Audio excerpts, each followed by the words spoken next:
ഈ കാണുന്നത് എൻ്റെ നാട്ടിൽ ഞാൻ പഠിച്ച സ്കൂളിൻ്റെ ഇപ്പോഴത്തെ അവസ്ഥയാണ്.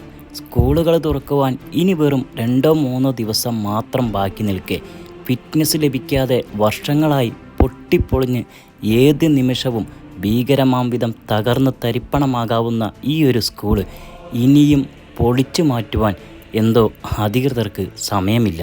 പാലക്കാട് ജില്ലയിലെ മുതലമട പഞ്ചായത്തിൽപ്പെട്ട കുറ്റിപ്പാടം GMLP സ്കൂളാണിത്. ഈ സ്കൂൾ കെട്ടിടത്തിൻ്റെ തൊട്ടു പുറകിലെ ബിൽഡിങ്ങിലാണ് ഇപ്പോൾ കുട്ടികൾ പഠിക്കുന്നതെങ്കിലും ഈ കെട്ടിടം കഴിഞ്ഞ് വേണം കുട്ടികൾക്ക് ആ ബിൽഡിങ്ങിലെത്തുവാൻ. സ്കൂളിലേക്കുള്ള വൈദ്യുതി കണക്ഷനും ഈ ഒരു ബിൽഡിങ്ങിൽ തന്നെയാണ് ഇപ്പോഴും ഉള്ളത്.